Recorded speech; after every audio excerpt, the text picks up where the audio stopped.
Good afternoon, ladies and gentlemen. Welcome to this session sponsored by Edwards Life Sciences on valve-in-valve therapy, and the title is "The Journey Starts with the First Prosthesis."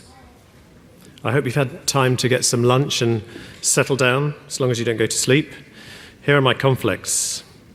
So what we're going to do today is to explore the whole arena of valve-in-valve and hopefully interact with you and answer the queries and questions you have about this therapy, which I think is going to be increasingly used in the coming years, given how many TAVIs we're all doing. I have a fantastic faculty here. I'm Phil Maccarthy from King's in London, and I'm co-chairing, moderating the session with Julia Mascherbauer, an experienced and excellent physician. We have a chat master, Hendrik Treede, who, as you probably know, is a surgeon, just to counterbalance the enthusiasm of the interventional faculty. We've got presentations from Radoslaw Parma and Giuseppe Tarantini, and a fantastic case videoed by Hengstenberg from Vienna. So hopefully we'll be able to address all of your concerns. And our aim today is to focus on these learning objectives, to understand about valve-in-valve treatment, and with particular reference to the lifetime management of patients, to learn about the specific considerations that we might give to these sort of patients, and focus on TAVI-in-TAVI, because although TAVI-in-TAVI is not that popular a technique at the moment, there's no question that it's coming our way. And hopefully we'll get you to appreciate some of the potential pitfalls and risks in these TAVI-in-TAVI procedures and how you might mitigate them. So it's about lifetime management, it's about the importance of the first intervention, and hopefully we'll be able to all learn from the session. So it's a pleasure to hand over to Julia now to talk to you about how you might get involved. Yeah, thank you, Philip. Good morning, or hello, everybody. It's a pleasure to be here, and thank you for coming and joining us for this exciting session. This is meant to be an interactive session, and we would like to strongly encourage you to use your mobile and chat with us. Hendrik, as already announced, is our chat master today, and he will either answer your questions or escalate them to us on the podium, and we will discuss. And so without further delay, I would like to announce the first lecture that will be given by Radoslaw Parma from Poland. The title is Valve-in-Valve, What Does It Mean for Lifetime Management? Dear audience, this is my real pleasure to be with you today to talk about the valve-in-valve as an option for the lifetime management of patients who has been treated for aortic stenosis. We are looking for your questions. Please use your mobiles to ask during our talks. So these are my conflicts of interest, and I would like to start with the notion that mechanical prostheses have an established role in the management of patients with aortic stenosis. The latest guidelines on the valvular heart diseases in Europe underline that mechanical prosthesis is recommended according to the desire of patient in patients with aortic stenosis aged less than 60 years old, and in aortic position and the mitral position under 65 years. However, as you can see on the right hand side of this slide, the recent report from the German Surgical Registry shows that the number of mechanical prosthesis implantations is going down and down throughout the recent 10 years. This may be so because the anticoagulant therapy is not acceptable for many patients, and some of them may have increasing comorbidities contraindicating the use of anticoagulation therapy. This is why we see a conversion to biological implantation, which also have an established position in the latest European guidelines. You can see that the use of biological prosthesis implanted using surgery is recommended for aortic stenosis in patients over 60 years old and in a mitral position over 70 years old. Also, what you can see from the same German registry is that the number of these implantations of the patients treated is more or less stable. they are going a bit down. It's not 1/3 less than as it was in mechanical, but it is somehow going down. Still, there is a notion that the majority of patients undergoing SAVR, we think, will be converted to using a biological prosthesis rather than mechanical ones. The same reports from Germany indicate that together with a bit slowing on the number of implantations using surgery, the number of all interventions in aortic stenosis patients has been increasing all the time throughout the last 10 years. And you can see that the SAVR is recommended to younger patients. However, we think that these are the elderly patients who increase the total number of these interventions. And this is why we think that in majority of countries, the number of TAVI is going to supersede the number of SAVR, that the majority of aortic stenosis patients who are classified as indicated towards surgery will undergo surgery, but there will be an increasing number of patients undergoing TAVI.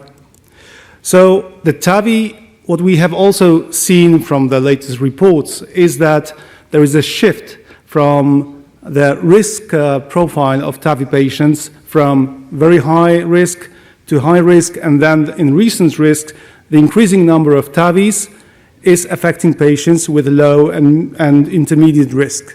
And you can see that in the USA, these patients, the number of patients with low and intermediate risk was the majority of those who actually made this whole pool increasing in recent years. So we also think that for valve and valve considerations, because the surgical valves are prone, biological one, are prone to degenerate over time. We think that it is now important to take notice which valves are being used by cardiac surgeons. And this is because we have to expect that these low-risk patients in the future will need treatment. So first, we think that during surgery, surgical team needs to avoid patient prosthesis mismatch and also to try to do their best to ensure the future coronary access.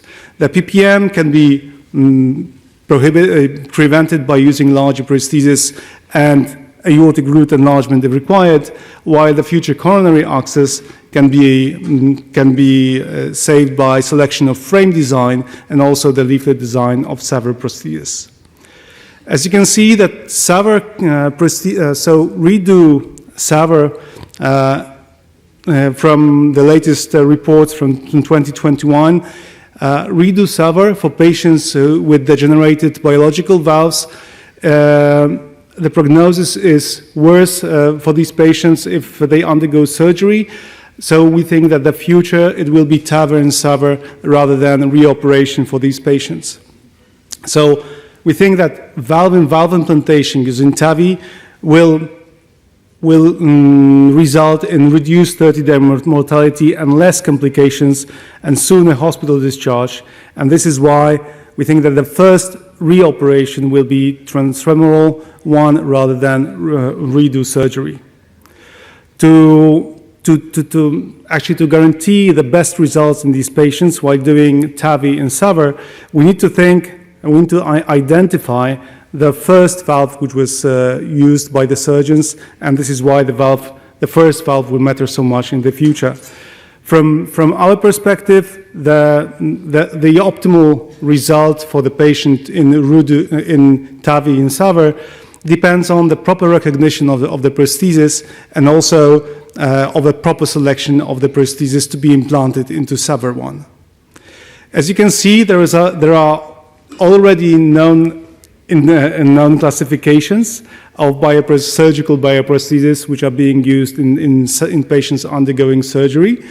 You can see that currently we have a categorization between the SAVR devices with a possibility of balloon fracture. It is shown on the left, without the possibility of overdilation of these prostheses, and also if we can actually remodel these prostheses, enlarging them before TAVI implantation into SAVR position.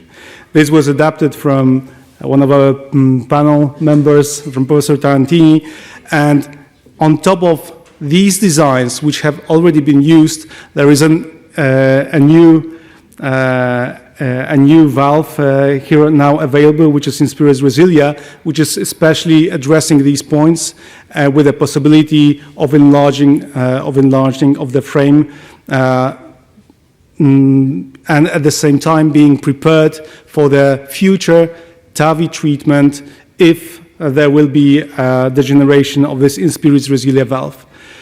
Another feature, apart from the possibility of enlargement of the frame, is also a special treatment of the leaflets of Inspiris Resilia, which results into a elongated lifetime of this tissue, of the bovine tissue of the leaflets, so that it degenerates much later than the comparative here perimount tissue valve. The coronary artery disease treatment will be very important in the lifetime management of patients, because as we treat low-risk patients with a longer perspective of survival, we will need to address coronary artery disease in the future. And this is why we see so many publications and research being directed towards how to treat coronary artery disease in aortic stenosis patients. So what we see that from the source 3 registry, there were many patients, it is more than 3% of patients who required interventions due to coronary artery disease after TAVI.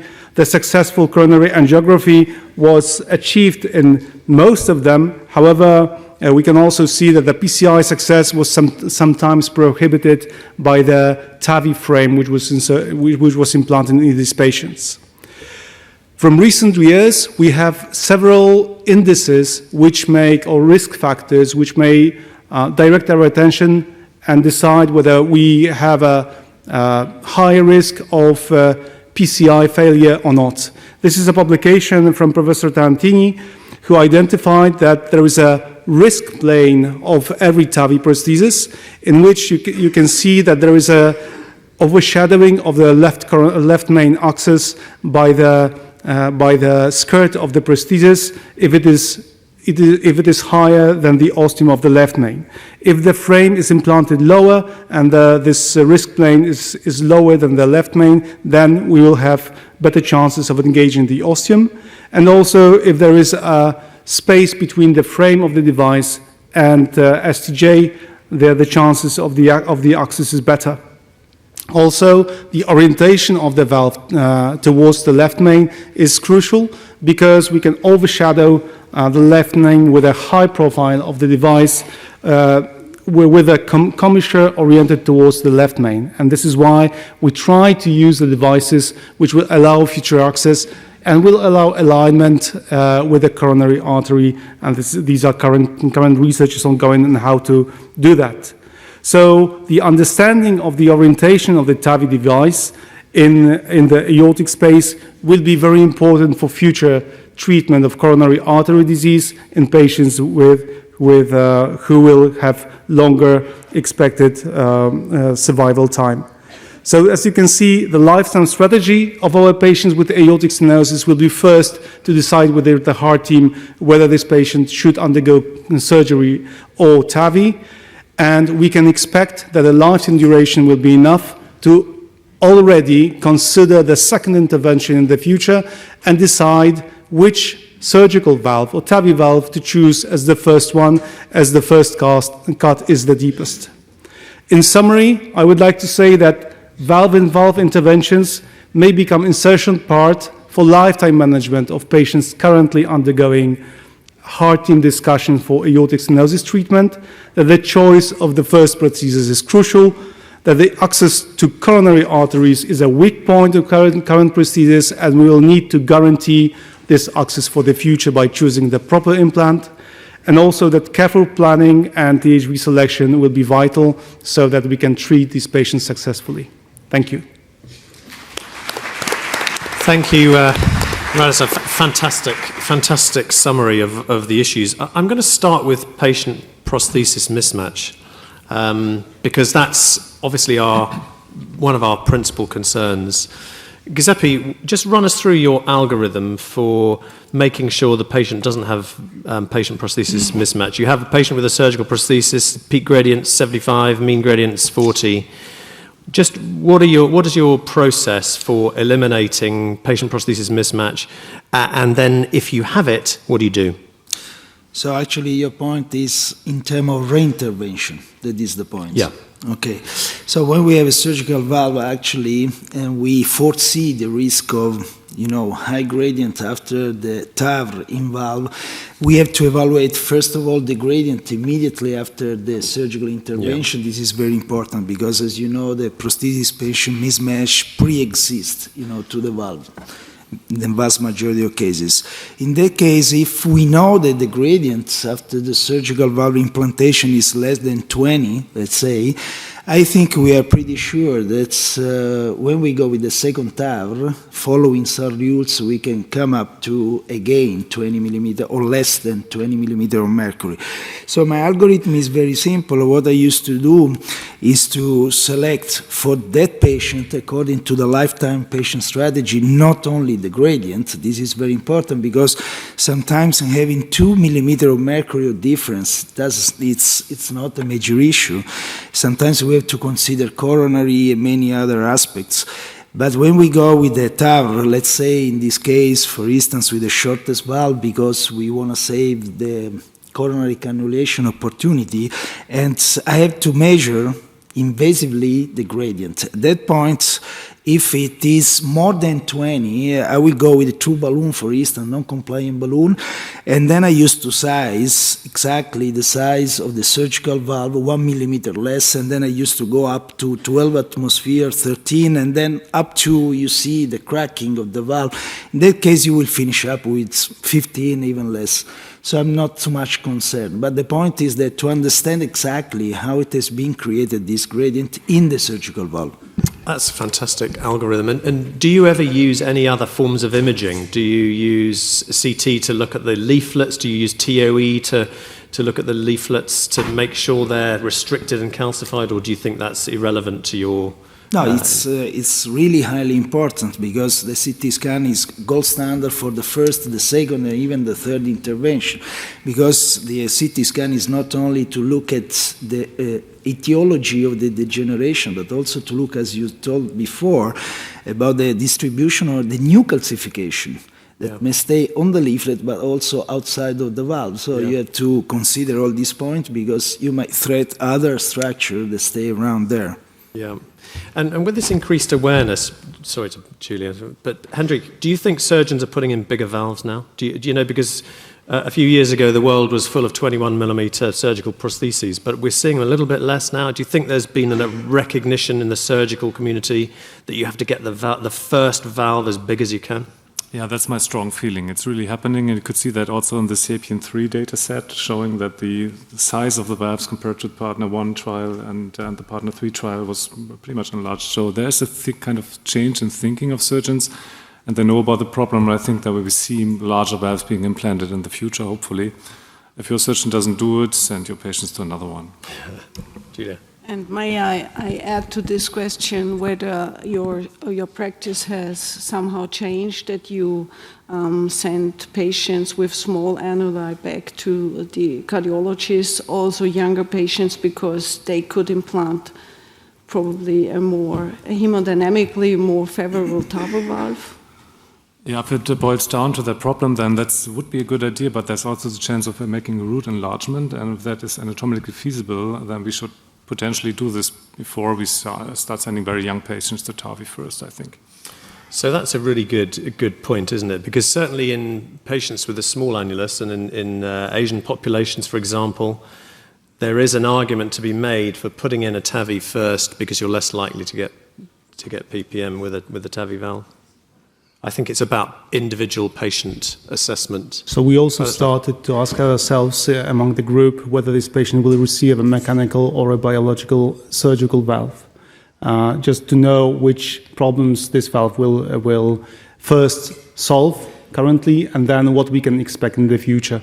And also we ask our team which kind of and which size and what kind of type of surgical valve this low-risk patient is going to receive before deciding on the final selection between TAVI and TAVR. Good point. I'll just remind you there are microphones in the middle aisle here if you wish to ask questions directly the old-fashioned way, so please don't be shy. We're looking at your questions as they come through. Okay, so Christian, just to finish this discussion, I mean, have you ever had a patient where you've put in a TAVI valve because you've been concerned about patient prosthesis mismatch because of small annulus? As being the driving motivator to do a TAVI rather than a SAVR? Well, depending on the total situation of the patient, that happens from time to time, that we think of a relatively young age and we want to have a good result for long time in this patient, and then we rather go for a TAVI than for surgical operation. Yeah, I guess time will tell. Giuseppe? Can I add just a single thing to Treede also? I think one of the most important points when we discuss about small annulus, etc., is when we do the heart team, we need to decide about TAVI or surgery, but actually I think the real point is to discuss about what valve the surgeon implant in that patient. Because this is important, because otherwise, they can have a gradient that is even higher than TAVR. So the point is that it's not just a matter of discussing between me and Treede, but it's important to know, Treede, what want to do with that patient and vice versa. Exactly this is the real point of the heart team. Yeah, I completely agree. We've got a question from the audience. Thank you, Juan Hernando del Portillo from Bogotá, Colombia. I have two questions for the panel. The first one is, how do you measure, Dr. Tarantini, the mean gradient or the gradient in your lab in the proximal aorta or in the ascending aorta, and in between that? And It's a good thing. So there are two ways that we use. One is to pull back the catheter from the ventricle to the aorta, or otherwise to go with the two catheter, but the one in the aorta is just above the cusps. This is the way we measure it. Okay, because sometimes it's important because you can have a pressure recovery drop. And actually, if you do the non-invasive evaluation, sometimes you see the gradient that is 22. But actually, when you make the direct measurements and that you take into account the pressure recovery, the final pressure gradient is 10. Yeah, the echo gradient is and this is very important to know in the room. Which I guess was your question. Yes, it's about my question because the last publication about Philip Maccarthy about that in circulation. And the second one is about the commissural alignment or the coronary alignment, because here is Ignacio Matt, and I can't lose the opportunity to ask you and Dr. Amat about that in valve. Commissural alignment, Julia, is it something that's technically easy to do? Yeah, this is the advantage of the surgeon, because he's always or she's always able to do commissural alignment. This is not possible in every patient that we provide, that we treat with a TAVR valve. I guess it's still technically challenging to do, but it's something we should be striving to do. And also I would comment that this is especially important in the higher prosthesis, where you actually need to align in order to have the access to the coronary in the future, so that the STJ risk is higher than the left main. In low-profile prosthesis or a lower implantation, it may not matter so much. Although we're running a bit over, but I'm going to take the question. It's so exciting to get real questions rather than online questions. I'm going to take the question from the audience. So by Lucius, about the coronary alignment, it's true that most companies are working on improving the capacity of achieve an adequate commissural alignment, but it's true that still there is a 30% for the right and about 50% for the left coronary ostium, that there is no good alignment, and there is still a risk for an occlusion even with basilica. Do you think that we should try to implement some projections of implanting with the coronary ostia aligned? Do you think we should really move there, or there is such a low proportion that there is no need for that? Yeah, I mean, I think we should, in the interest of time, I'll take it and just say that we're all striving to do that. And I think we should all make efforts to commissurally align valves. And I know the companies are working on it. But I think this is an area of huge growth. Yes. And it's something that we should all engage with. This is part of my talk. Yeah, which is a good cue, because you're next on, Giuseppe. So it gives me the cue I need. Giuseppe is going to talk to us now about TAVI-in-TAVI. I guess this is not something that lots of us have done lots of, but there's no question they're coming our way, given the number of TAVIs that are going in. What is important, Giuseppe? Thank you, Philip. And good morning, everyone. So actually, as you can see by the title, today we talk about TAVI-in-TAVI. That means that my focus is going to be the the reintervention, okay, the transcatheter reintervention. That may be second, third, we will see in a while. This is my disclosure slide. Talking about reintervention, I think it's important just to focus in this slide that is a little bit modified from the picture published in a paper, that I think gives an idea of about the rate that's going to be in the next future of TAVI-in-TAVI. So let's start top left. All the patients older than 75 years old. If you look at this surgical series we have today treated with us, the life expectancy after SAVR, these thousands of patients, is on average, regardless of the surgical profile of the patients, between 5 and 8 years. That is pretty much the same of the THV durability that we have so far, because we need more follow-up to know if we can go up to 10, 12, etc. But actually, for this patient, we know, at least in Europe, that the first intervention is going to be TAVR, and the second intervention is going to be TAVI-in-TAVI. Because we have data that, ban, let's say not ban, but actually do not indicate, the TAVI explantation, because actually, if you look at this number, we have 30-day mortality of 12%, 21% at 1 year, but actually, when you compare the TAVI explantation with TAVI-in-TAVI, you have an increase of 50% in mortality. And actually, the TAVI, the first TAVI implanted in the patient matter a lot, because when you go with a taller valve that are embedded within the aortic wall, you need to change also the ascending aorta. So moving to the second strata of patient, that is younger than 75, but at high or intermediate surgical risk. This is another surgical registry, that is the Sweden Art.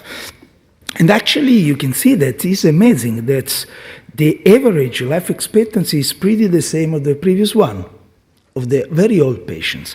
So it means that when we discuss in the heart team, even though the patient is 73 years old, but at intermediate high surgical risk, these patients will be, directed towards TAVR in many, many centers. And the second intervention might be with very high likelihood another TAVI-in-TAVI. Why I'm telling that? Because if you look at the TAVI explantation data, again, this is amazing, because the numbers are pretty the same. 13% of mortality, even though the patients are a little bit younger, and 28% of mortality at 1 year. And again, the first THV implanted matter a lot. So the last strata to discuss with you is the younger and lower risk patients. And that's the one that we have to think twice, because the life expectancy might be 12, but also 17 years on average. So probably in this case, many cases will go for surgery, but actually, again, the second intervention we have to discuss, because it's not so likely that this patient will go and will be reoperated with an open chest traditional surgery. So again, in this case, we will go for TAVI-in-TAVI or TAVI-in-TAVI if the first index intervention was the THV. Having said that, the first choice matter a lot, mostly for the second intervention also. Because whether or not you go for TAVI-in-TAVI or TAVI explantation, you don't want to come up with this situation that means that as a play of chance, because we weren't aware 10 years ago about all these problems. So you might have two very tall valves that are misaligned with the commissure in front of the left main. And in this case, I don't want to touch the paradox to get the patients in the operating room to receive a bypass.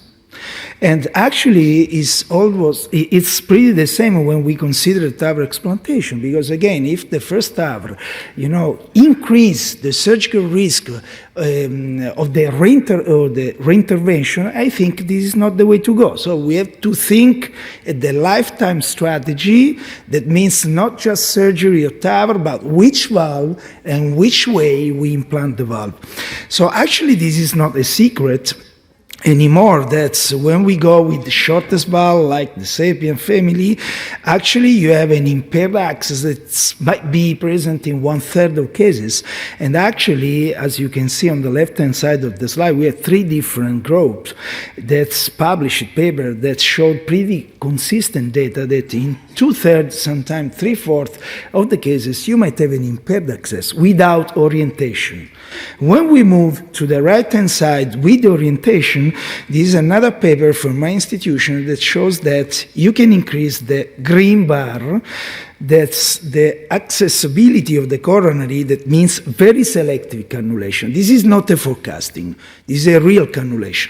From 40% to 75%, but actually you still stay far away from the 94% when you don't have any cage in front of the coronary artery, and this matters a lot. Again, but actually, as I told you, we have, a bunch of patients, etc., that have received 10 years ago, 8 years ago, different type of valve. So we have to deal how to perform a safe THV-in-THV. We have to consider 4 simple things, just to simplify, because we don't have time, but we can discuss later on: the risk plane, the VTA, the sinus sequestration, the commissural orientation. Let's get started from the risk plane. What is the risk plane? The risk plane is the plane below which it's not possible to get through and cannulate the coronary artery when you tilt up the leaflets because you stay with another valve in. So, as you can see, the height of this covered stent that you create is 50 millimeters, but you can go up to 3 centimeters. And this is important because actually you can distinguish 3 different real clinical situations. The first one is we can call type 1. That means that with your valve you stay below the coronary like the surgical valve, and it's quite easy to cannulate the coronary artery. You don't have to think too much about that. The second type is 2A. Look at the distribution. This is mainly based on the paper, the frequencies of the OCHI, and in this case, you can stay below the coronary only with shorter valve. 2A means that you stay above the coronary with the risk plane, and actually you have a roomy ascending aorta. That means that you can get through, you can go aside the struts of the valve, and you can cannulate the coronary artery. And this is the distribution across the different valves. And finally, the situation that I don't want to see is the 2B, that we have the risk plane that stay above the coronary arteries, and you have a sinus sequestration in case of valve-in-valve. And this mainly belongs to the very tall valve, because if you have the valve that stay below the coronary, you can have this. This is a busy slide, but just to highlight that the type 1 belongs just to the short valve. You don't have a type 1 unless you implant, for instance, a self-expandable valve in the mid portion of the ventricle, because you are too deep in that case, but actually the type 1 stay only on the side of shortest valve. 2A, 2B is, distributed in a different manner among the different valves. But actually this cartoon is important because when you have a roomy ascending aorta, you can go top down through the struts of the THV or from outside. So you might do that, so you have to consider this point. Finally, going to the conclusion of my presentation, other 2 challenges that you have to consider. We have talked before about basilica, etc. It seems to sort out all situation. It's not like that, because if the first THV valve is not oriented and you stay with this skirt in front of the coronary, you cannot do anything with the basilica because you cannot cut, the inner skirt of the valve. And secondly, when you go for the THV in a valve, it's a second valve, even though you make a perfect basilica, you have to orientate the second valve when you have an asymmetric skirt. Because if you finish up like on the right-hand side, red arrow, where you have the skirt in front of the left main, the basilica has been completely useless. And meaningless, actually, just risky for the patient. The last point is the stent frame strut misalignment. This is a novelty, but it's important to consider because when you stay below the coronary artery, even though you have a misalignment of the struts, that means that you don't have space between the different struts. It's not a major issue. But actually, even though you orientate perfectly to self-expandable valve, and as you can see, if you have a kind of misalignment of the struts, you don't have any functional space to use, between the two layers to get through the coronary. And this is another very important point, because not all the valve has an open cell design. Many of them has a more closed, not a closed design like the Lotus, but actually it's more closed design, yes, at this level. So in summary, my dear friend, it can be assumed that the number of TAVI in TAVI implantation will increase. This is reasonable. We cannot say that it's not like that. We don't need randomized trial for that. However, this procedure also involves some risk, especially the occlusion of coronary artery and the prevention of future access to the coronary artery. So we need to keep all options alive when we deal with younger and lower risk patients. So for patients with longer life expectancy, the implantation of a second THV should be included in the planning at the very early beginning. As Radek said before, the first cut is the deepest. This is very important. And the last point is, this is important because the implantation of the first prosthesis influence the second intervention. They are strongly linked one with the other, both THV-in-THV, but also THV explantation from the surgeon. Thank you for your attention.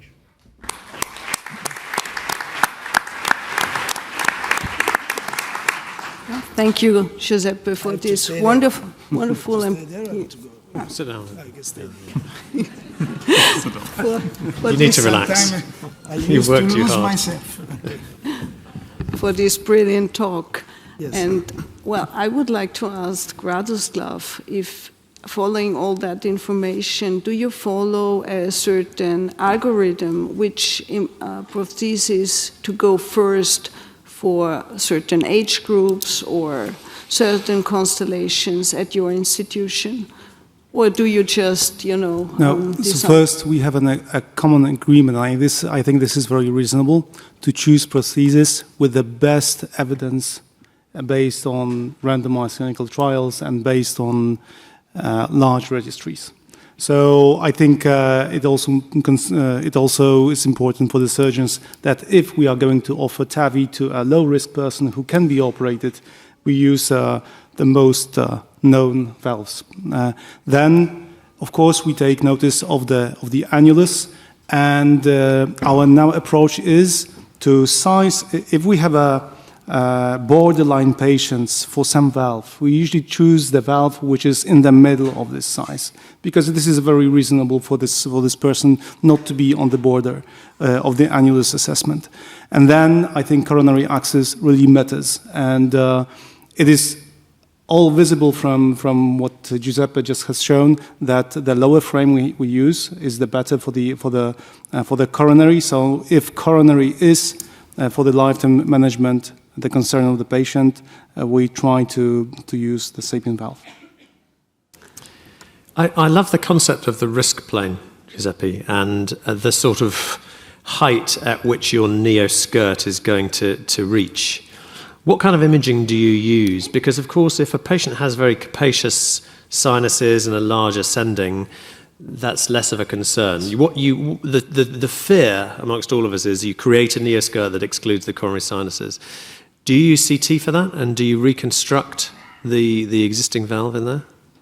I think this is a very important point, Philip. As I told you, CT for me is mandatory. We cannot think even about, doing any kind of transcatheter intervention in the aorta, at least, without doing the CT scan. For me, I'm discovering some new, during these days also, before coming to the PCR, because the point is that when we talk about the risk plane, we think it's, the leaflet tilted up. So what we measure is the VTA, for instance, that is the distance between the strut and the coronary, or the strut and the aorta. But actually, what we are going to understand a bit more, we had another meeting with Julia and Radek and many others, that sometimes there is a disconnection, a distance between the struts and the maximum opening of the leaflets across the valve. It's not like the surgical valve with a THV. So sometimes we need to understand a little bit more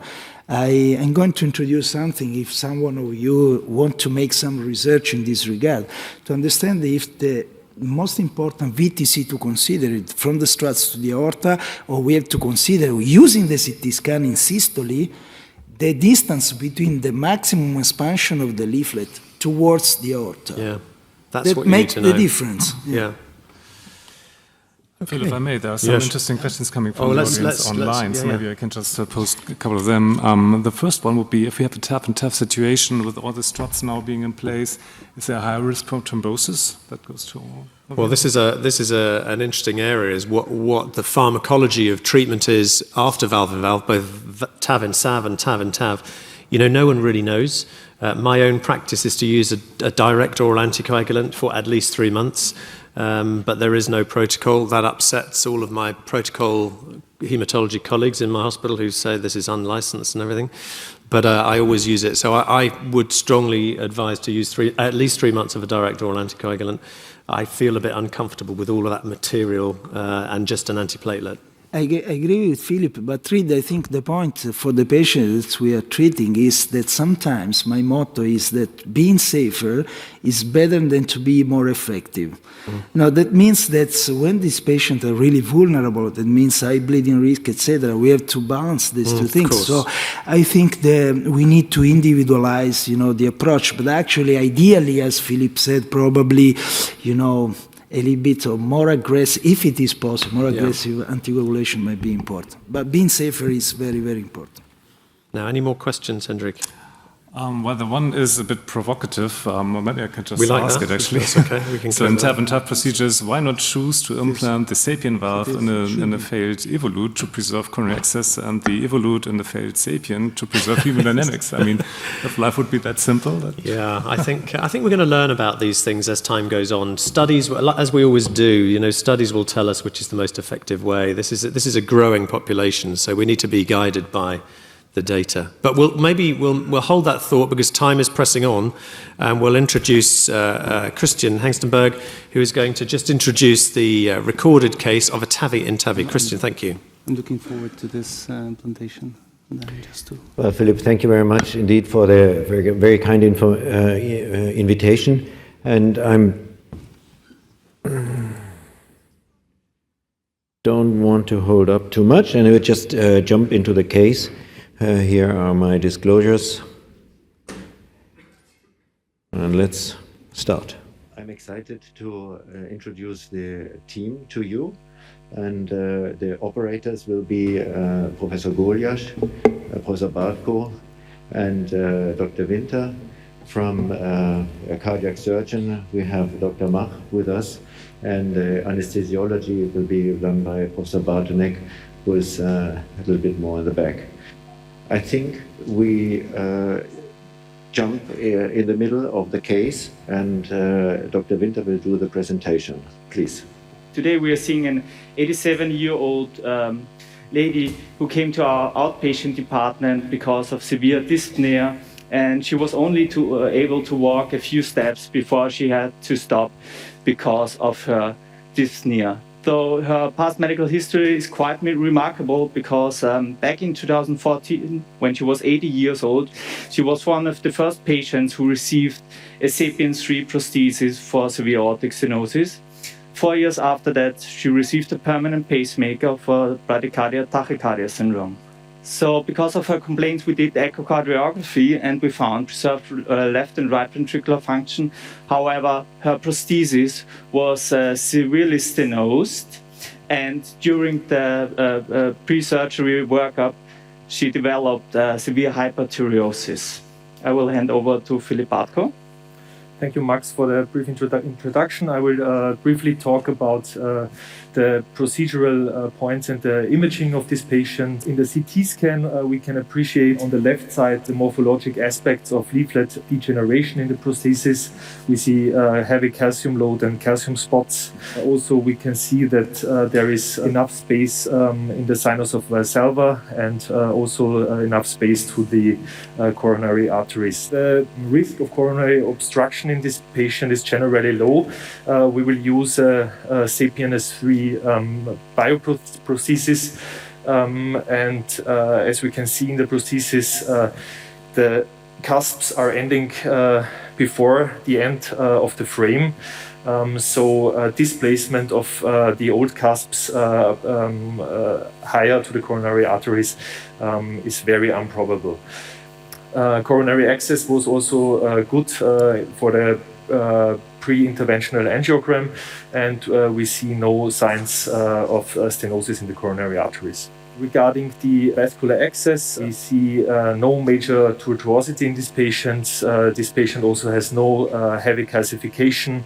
There is minimal plaque or calcium load at the puncture site. The bifurcations are low in both sides, and the minimal vessel diameter is 9 millimeter.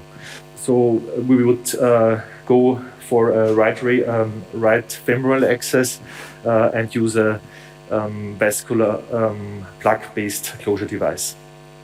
From the echo point of view, the patient has preserved ejection fraction, left ventricular function is good, right ventricular function is also good. We can see the pacemaker leads on the right side.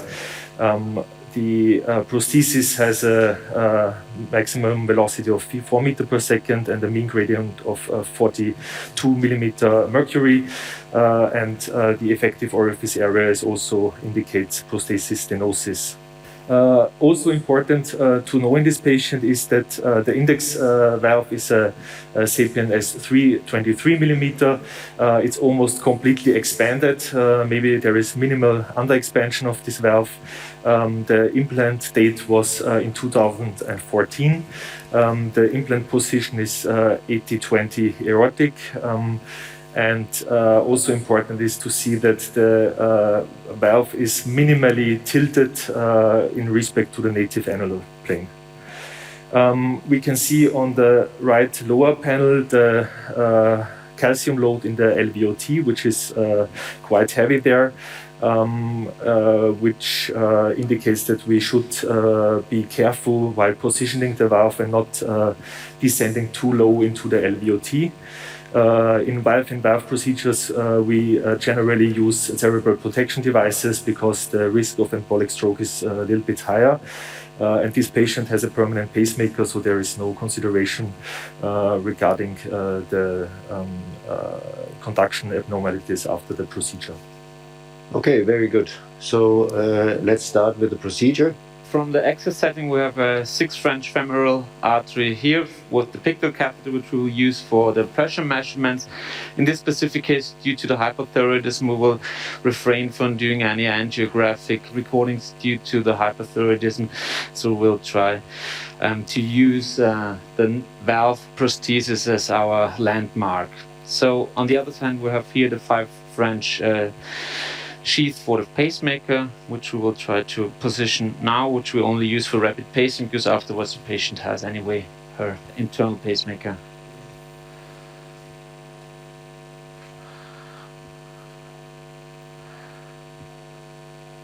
Up.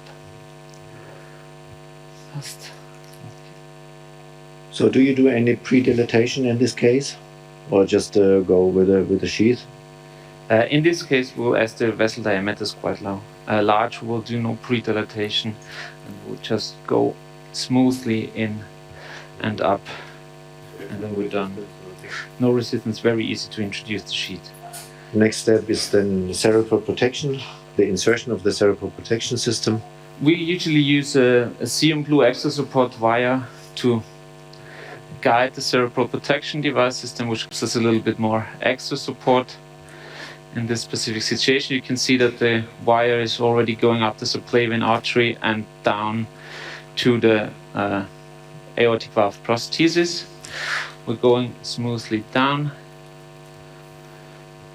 Okay, so now we will, as we are in the ascending aorta, we will start to open the first filter into the truncus brachiocephalicus. As she's a little lady, there's not a lot of space in the ascending aorta. And then we will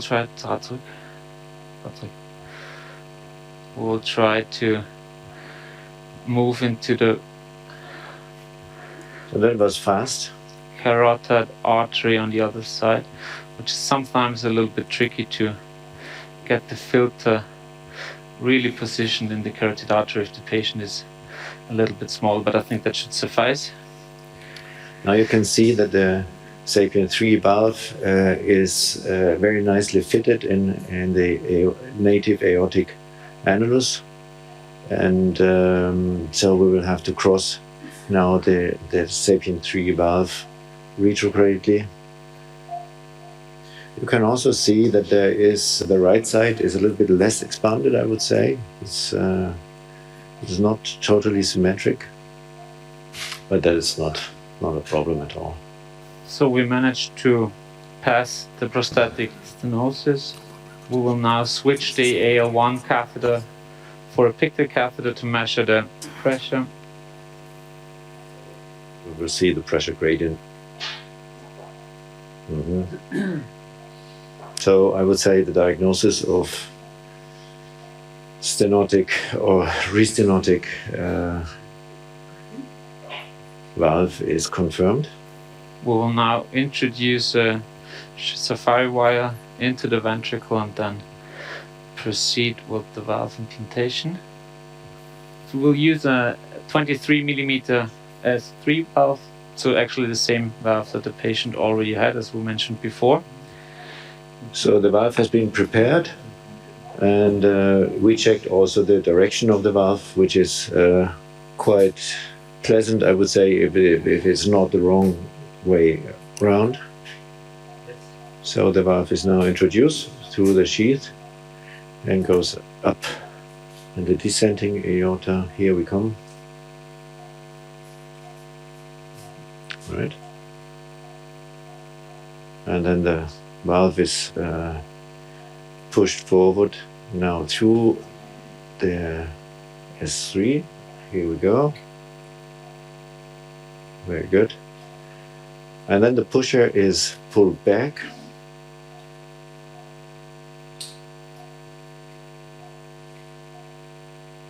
You will see this now, right?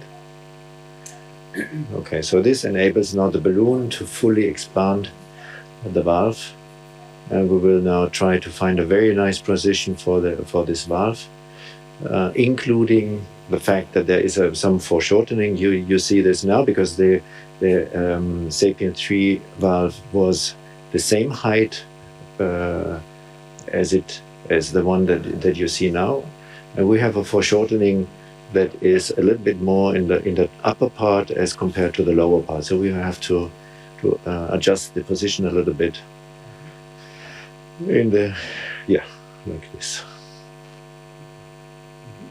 Replicating ein, bitte.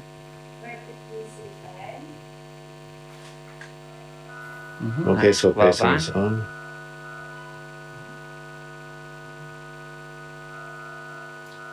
Replicating aus, bitte. Okay. So that was a very nice implantation, and you see that's absolutely the same position as we intended it. And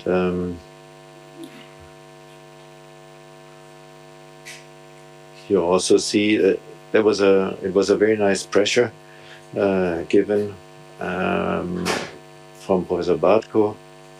Patient is very stable. We have a very nice diastolic pressure, and there are it's a little bit of an irritation of the left ventricle via the wire, but so far we are very good and very happy for the current result. So we have now the measurements of the left ventricle and aorta, and what we see is a peak-to-peak gradient of 5, which is phenomenal, and a mean gradient of 8. So we are below 10. That is, I would say, less than than we expected, because of course what you can imagine is that if you have the valve-in-valve situation, sometimes the gradient is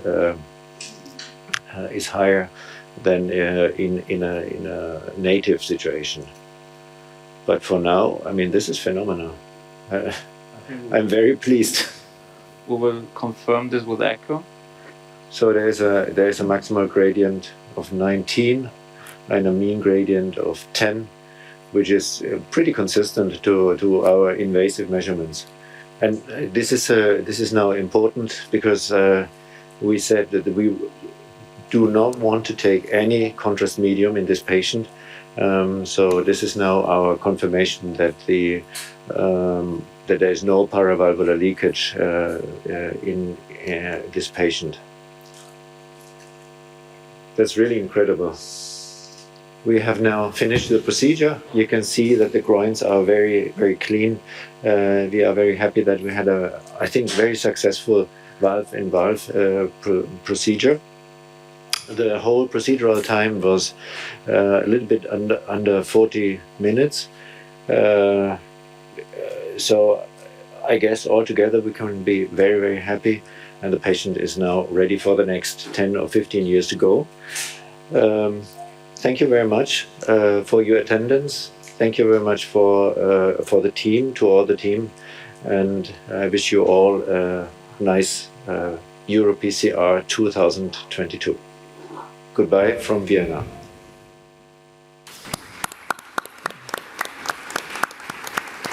So, Christian, thank you for that perfect example. Do we have time for just a few more slides? Yes, for sure. If so, this is the echo that we do always after the implantation, and what you see is then also 1 day later the mean gradient was 18, so that's quite okay. And this is the groin. So what we see. We can't see the slides. Could we just see the slides? Yeah. Yeah. Okay, so the groin has been closed by the MANTA system, and it's a very nice result too. And this is a quite rare event, we have to say. So TAVI-in-TAVI is very rare, or the degeneration of a TAVI valve is rare. And so we looked for another case, and here we have a 90-year-old lady that had been admitted to an emergency department to our colleagues in Munich. And actually she got a transfemoral TAVI of a different brand in 2017. And 5 years after that, we saw that there was a degeneration and had a maximal gradient of 72. You can appreciate that on the echoes.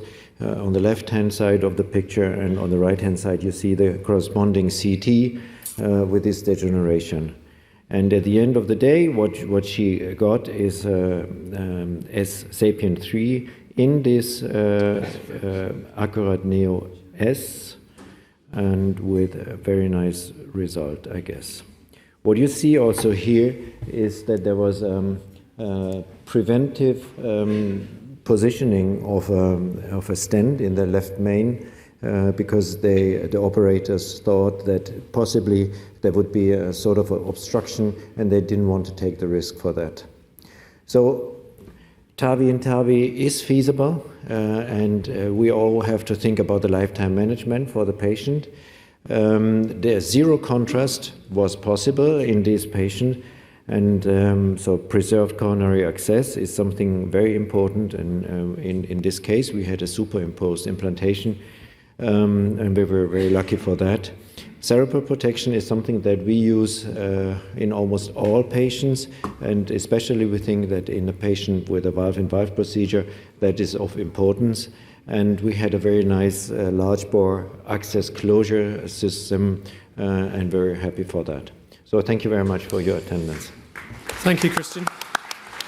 So I'm mindful of time, but I'm also keen to address some of the chat and questions from the audience. Hendrik, there's a bit of a theme from some of the questions about cerebral protection. Yeah, we had that, and I think you already answered the question. I think everybody in the panel might do it. I would do it in every case. Is that common sense? Or? Yeah, I think there should be a good reason not to do it. So I think that most people are moving that way, although we have to be aware there is no evidence base. So hopefully we'll be able to recruit to studies telling us that's the right thing to do, but I certainly think it needs to be seriously considered. We have a question from the audience, and then I think we're going to run out of time. Question from the audience.